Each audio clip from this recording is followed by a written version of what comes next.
Hello guys, welcome to this video. In this video we will be discussing mind and matter. So what is mind and matter? It's an essay, a philosophical essay by the Nobel laureate Erwin Schrödinger. So in the last video on my channel we discussed this book What is Life by Erwin Schrödinger. We discussed this What is Life part. This book actually has three parts: What is Life, Mind and Matter, autobiographical sketches. So in What is Life we discussed how Schrödinger gave the idea of life arising from an aperiodic crystal, and later the DNA was discovered, and how the idea of life, entropy, like life sucking order from a sea of chaos, from a sea of disorder. These things we discussed, and we discussed the epilogue, that is on determinism and free will. So today we'll be discussing mind and matter, and in mind and matter Schrödinger explores what is the connection between mind and matter. So between subject and object. This is a very deep question, a very deep philosophical question. So let's get started. So I'll be covering all the major important parts covered in this mind and matter. So mind and matter is a small book. It's a big essay or a small book you can say. And I'll be covering this all the important points in this video, in this single video. So chapter 1 is the physical basis of consciousness. So in this chapter, Schrödinger basically, first of all, in this chapter Schrödinger discusses the idea of what is consciousness? What is consciousness based on? So consciousness should have some physical basis, right? Because, and we know, at least we think that our consciousness is based on our brains. Our brains somehow gives rise to the consciousness. The consciousness is maintained by our heart, by our entire body. If the heart suppose stops working, then my consciousness will not survive. Anyway, I'm not going into afterlife theory, not going into immortality theory now. So, but yeah, from where it is emerging, that's most likely brain. But what is consciousness for those animals which do not have brains? And these kind of questions obviously arises, right? Because, for instance, trees are conscious, but they don't have specific brains. They don't have a nervous system as such. So basically Schrödinger first of all says that consciousness is the process of learning. In biology, what is the point of an organism? To learn from experience. Our brain maintains an internal model. For instance, suppose I have grown up, so I have gathered some experiences in my life, right?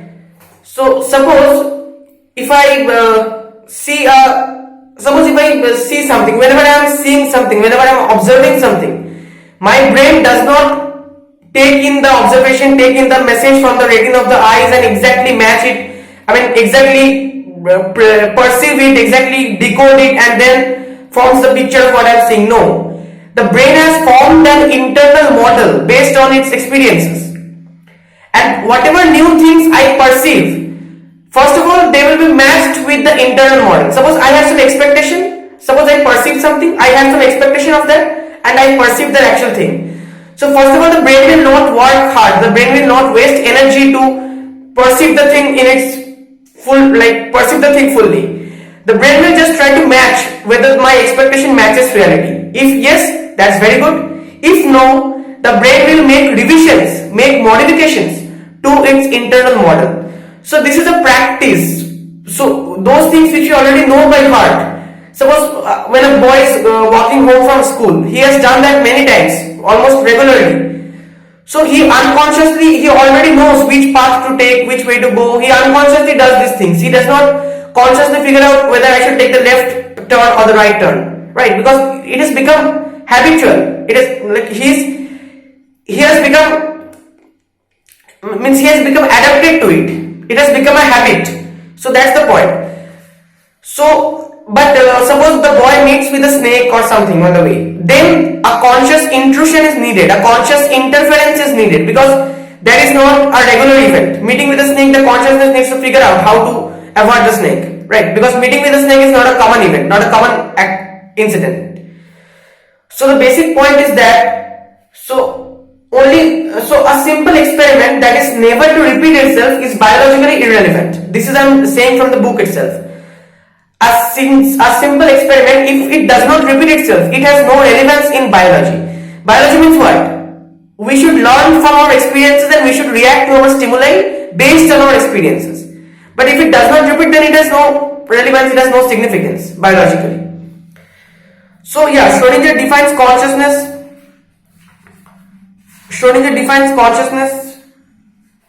as a teacher. So one might say metaphorically that consciousness is the tutor who supervises the education of the living substance but leaves his pupil alone to deal with all those tasks for which he is already sufficiently trained.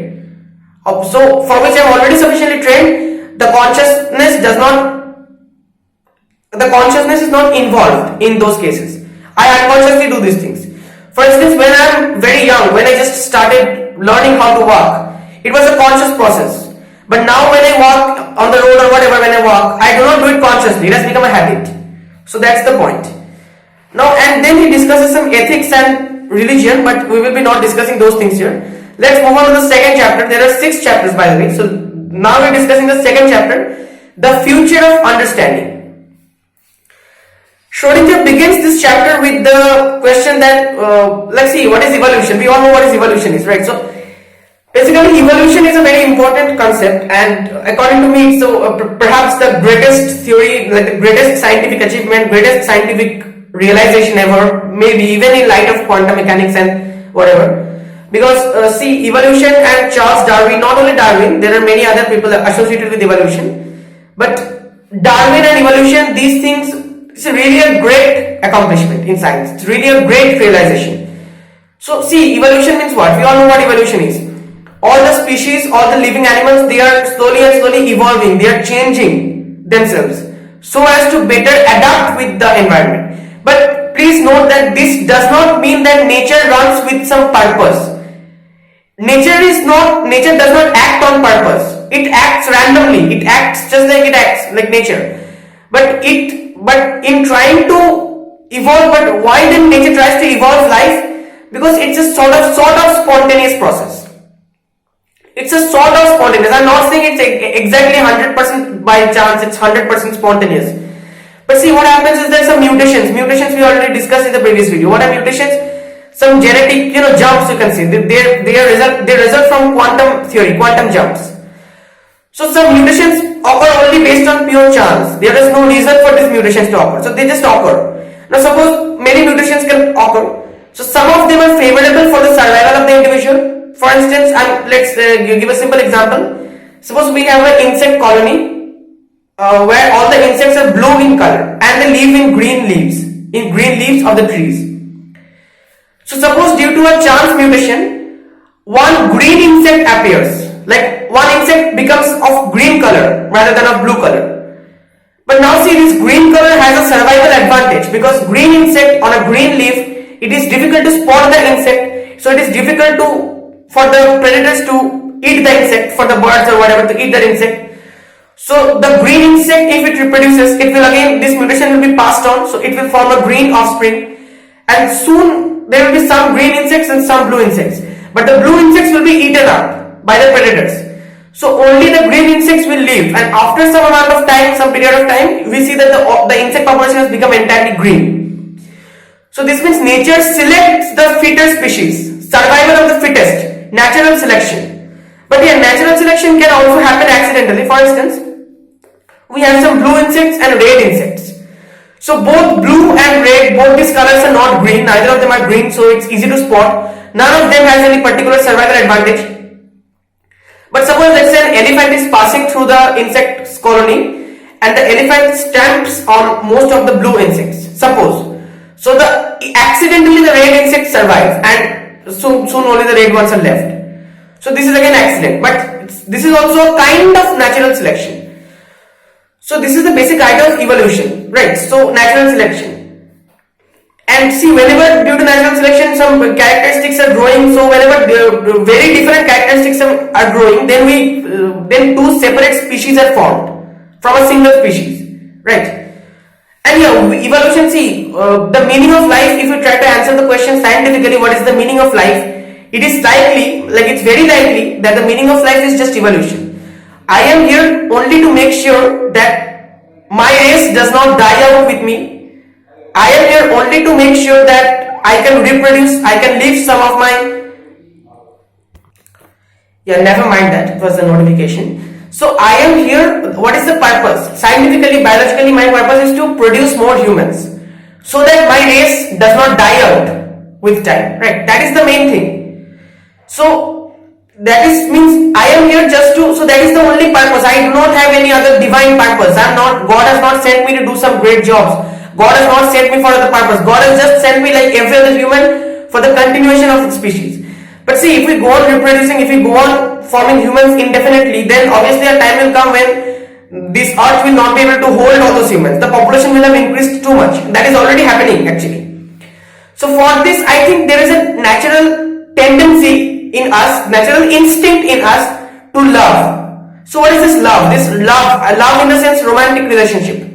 This is not present in any other animals, at least not to that extent which is like it's present in us humans.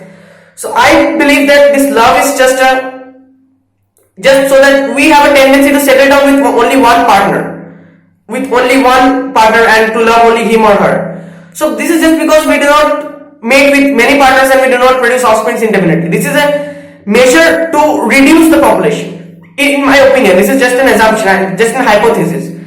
So this love and all these emotions in us, these are just whatever is happening in our life. Everything we are doing consciously or unconsciously for our survival advantage. And why should we survive? So that we can come of age and we can produce more humans. So the ultimate meaning of life is evolution, nothing else, nothing religious, nothing else. So when it comes to evolution, we have on one hand we have Darwinism, and on one hand we have the theory of Lamarck. So obviously Lamarck's theory, as we know, is wrong, incorrect, and Darwin's theory is correct. But there is a catch. So that is what Schrödinger discusses in this second chapter. Darwinism, we already gave example of natural selection, right? So according to Darwin, it is just a selection of the fittest. Some mutations occur, and those mutations which are favorable for the survival, which are the good ones, those are naturally selected, and those mutations are passed on from generation to generation. That's it for Darwinism. But Lamarck said that any new feature acquired due to behavior, see, mutations occur accidentally, mutations occur spontaneously. Mutations that are occurring, my behavior cannot influence the mutations, right? My behavior can in no way influence the mutations. So according to Darwinism, I play no part in my evolution, in the evolution of my species. I play no important part. I am just a passive actor. I am just a passive component. I play no active role. I play no active part. Because mutations are occurring by themselves, and by themselves nature is selecting the fitter species and it's evolving. So I am doing nothing. But Lamarck used to believe that my behavior, due to my behavior, I can acquire some new characteristics, some new features, and even these new features can be passed on to my offspring. Now this is not the case obviously, because suppose if I have a dog, if I cut the tail of the dog, then suppose if that dog reproduces, the puppies will not be tailless. The puppies will obviously have tail, even though I cut the tail of the dog, of the mother dog. So obviously these properties are not, genetically transmitted. But the thing is that by acquiring a new characteristic, an animal can change its behavior, change its environment, and that can impact the evolution. So our behavior actually plays an important role in the evolution. Not in the way Lamarck thought, not directly. But it plays an important role in the evolution, in the process of evolution. We play an important role. It is somewhat in our hands. It's not entirely, like the gloomy view of Darwinism. So one example would be that, see, birds. Birds can fly, and so see, they make their nests high up in the trees. Why? Because then they can keep their young ones safe there. The baby birds will be inaccessible to snakes and other predators, right? So the thing is that you see, actually this part is very crucial. The ability to fly enables birds to build their nests high up in the trees, but their behavior of building the nest high up in the trees, this is their behavior. So due to their ability to fly, there's a change in their behavior, that they're building the nests high up in the trees.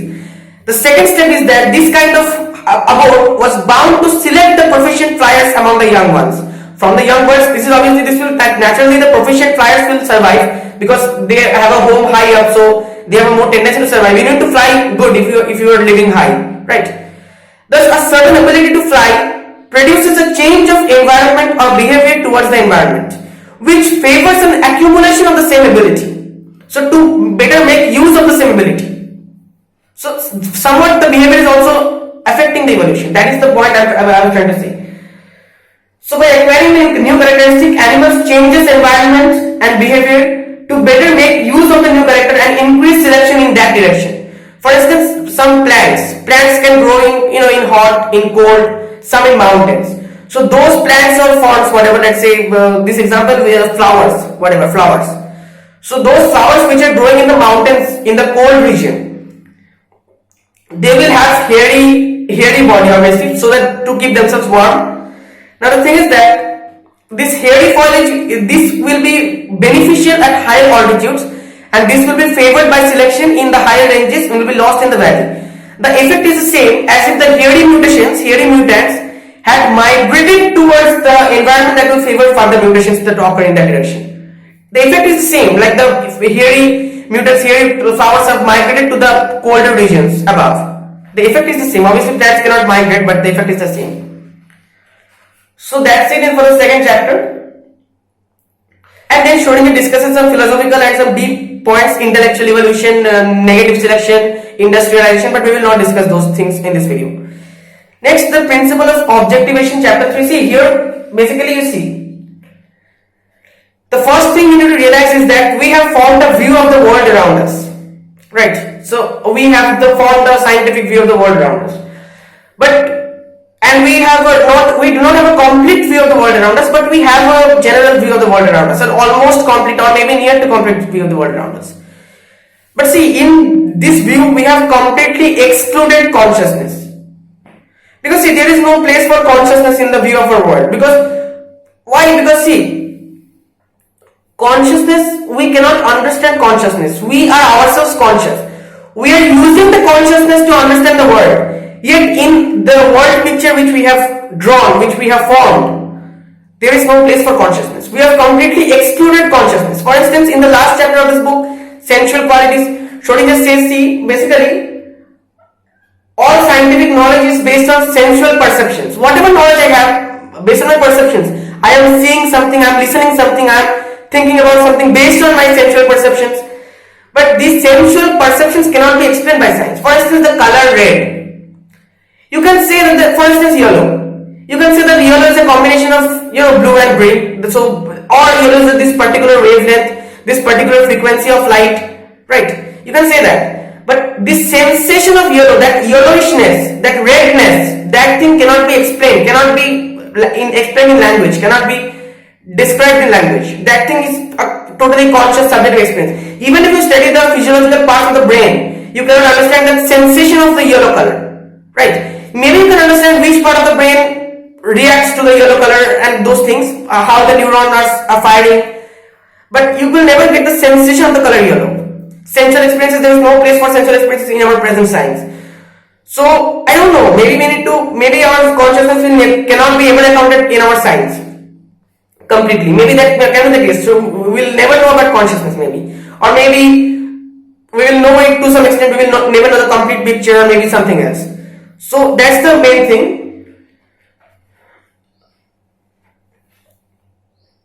So see, and one more thing, the localization of the mind. So we think that mind is this brain, right? But so we are localizing the mind to this brain. Now this is actually only for ease, for convenience. Actually the mind is not localized in the brain. Because see, if you study the brain, you cannot explain how the mind is emerging. You will see many neurons, synapses, these electrochemical impulses, but you will not be able to explain exactly how, from where this consciousness is coming, from where these feelings, these emotions, this sentience is coming. That is the point. Now see, Schrodinger also touches upon the postulates of quantum physics, that Copenhagen interpretation of quantum physics, Niels Bohr's interpretation. So quantum physics says that basically our observation modifies what we are observing. So we cannot observe something, we cannot get some knowledge about something without interacting with that thing. But when I'm interacting with that thing, you see the barrier between subject and object is breaking down. Subject means I, my consciousness, my subjective reality. Object means the object which I am observing, which is apparently existing in the objective world outside my mind. Apparently, that may not be the case also. We will be discussing solipsism and realism soon. So we don't observe what it truly is, because our observation, while we're observing, we're modifying some of its the world is given to me only once, not one existing and one perceived. Obviously, the world is given to me only once, right? It's not that I have two separate copies of the world. One is the world as I am experiencing it, as I am perceiving it, and the one is the world as it really is. It's not like that. We have only one chance at life. We have only one world. And so subject and object are only one. There should be philosophically at least, fundamentally at least, there should be no distinction between subject and object. So Schrödinger concludes, the barrier between subject and object cannot be said to have broken down as a result of recent experience in the physical sciences, for this barrier does not exist in the first place. See, if any barrier is existing between object and subject, then that object we cannot ever know anything about that object, because that object, see, whatever we are knowing is being modified by our subject, is being modified by our observation. So we can never know what that thing itself is. So there will be a complete separation between the acceptable world and object. This is a not acceptable point of view, right? Next chapter, see the arithmetical paradox, the oneness of mind. So see, Schrödinger, see the basic paradox. Where is the paradox coming from? Let's discuss this point. First of all, realism and solipsism we will discuss, and after that we are coming back to this point. Sure. So realism and solipsism. So a very important question we must ask ourselves is whether the reality exists at all outside of our minds, or whether the reality is just ideas inside our minds. So does the objective world exist out there? There is an objective world out there which exists even if I am not here to observe that world. Or is it that my observation is only creating an illusion of this objective world? Actually nothing exists, only I exist. What is the case? So see, it's very difficult to answer this. So it is obvious that all I can account for is my existence. I cannot account for your existence. I don't know how it feels like to be you. I only know how it feels like to be myself. So see, you are just a part of my system, where I am a whole. So in my system, I am not a part. I am a whole. I am perceiving this world only from my subjective perception, my subjective point of view. So I am a whole and you are a part. It's not like both of us are part of a greater system. I am a whole and you are a part in my world. But similarly, you can also say that you can account for the existence of your mind, where I am a part and you are a whole, and every conscious being in this world can actually account for their own existences. So does this not mean that a plurality of consciousnesses exist? Many number of consciousnesses exist. See, where is the problem? We have many number of consciousnesses. We have many conscious beings on this world. Yet all of them are interacting to give the rise to the illusion of only one world. The world is only one, it's not. So how do we get out of this paradox? Either you have to assume that for each consciousness a separate world exists and there is no form of connection between these worlds. Now you will say that there is some sort of similarity between your world and mine. For instance, basic similarities are obviously there. There are some things which are universally accepted. So this can be explained in this model that maybe there is some pre-established harmony, some according to some predetermined rules, these worlds are functioning. So that's why there is some similarity. But these worlds are actually not in contact with one another, and for each consciousness there is a separate isolated world. This is one conclusion, but this conclusion is not acceptable and it is not good. Obviously, it doesn't seem good. The other alternative is that you have to agree, you have to accept the oneness of mind hypothesis. There is only one mind, only one consciousness. And these different bodies, different minds, these are only different aspects of this one thing. So ultimately there is only one thing. And Schrödinger time and again stresses on this point that consciousness is never experienced in the plural, it's only experienced in the singular, and consciousness is a singular of which the plural is unknown. And consciousness is only one thing, it's only now. Consciousness is just now. What is I? Who am I? I am the ground material upon which my memories and my experiences are being collected. But these experiences and these memories are not dependent. For the existence of I is not dependent on these memories and experiences. Remove my past memories, still I will exist. I will have some form of existence. I will be able to perceive myself. So I will always be there. I is the ground material upon which these memories and experiences are being collected. But the ground material is I. And see, this I, when we are saying this I, the question is that whether this I is the one thing or whether the I is only an aspect of this one thing, just like you are also an aspect of this one thing and this one thing is something else, something greater. Now that is the question. So basically, you see, actually I am currently working on a fundamental nature of reality model of a hypothesis with a friend of mine. So obviously I cannot spill the beans here, I cannot share all the secrets of the model here before it's published. But yeah, I plan to make some videos about it and plan to discuss it out with my subscribers, I mean with you guys, right? This is a very fundamental hypothesis, by the way. It's not dependent on any particular science or physics or something. It's a very fundamental, just metaphysical sort of idea. So yeah, and we will also be discussing the origins of consciousness and everything. So this oneness hypothesis strikes to me as very interesting. And so basically, you see,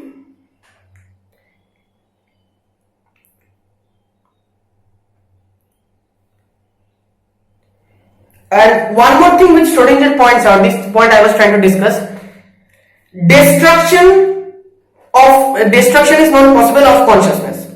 Because see, let me just quote it from the book directly.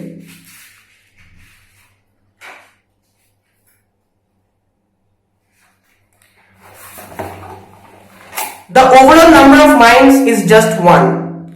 I venture to call it indestructible since it has a peculiar timetable. Namely, mind is always now.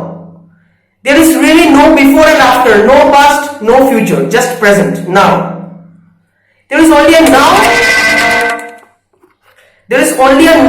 Never mind, that was a notification, I'm sorry about that. So there is only a now that includes memories and expectations. But I grant that our language is not adequate to express this, and I also grant, should anyone wish to state it, that I am now talking religion, not science. So this is not purely based on scientific grounds, but yeah, it's true. I mean, it seems true. It's a very interesting hypothesis. See this Boltzmann's theory is there. Let's discuss it now. This arrow of time. So for instance, we always see that things, suppose a thing is cup falls down and breaks. We never see that those broken pieces sort of assemble themselves together and the cup sort of becomes itself again. That's not possible.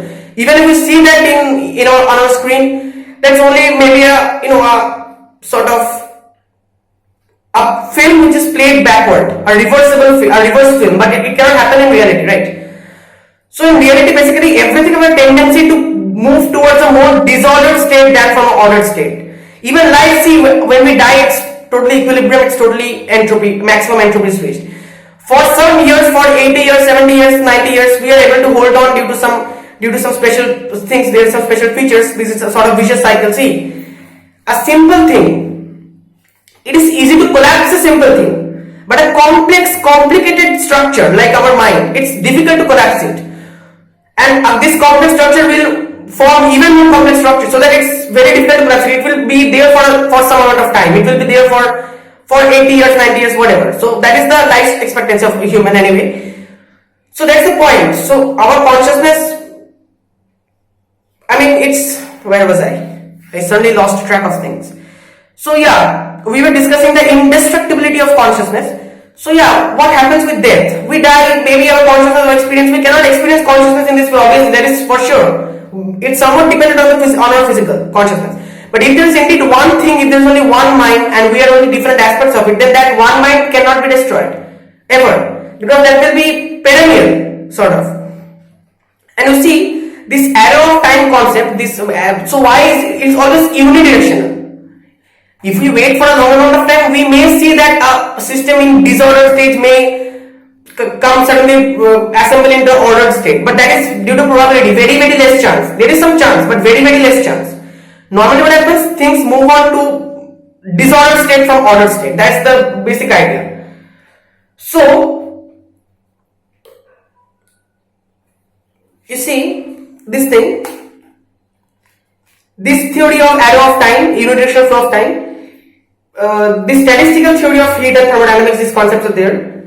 So it constructs this unidirectional flow of time from the order of the events themselves. This is just a consequence of the order of the events, of the heat and everything, thermodynamic phenomena.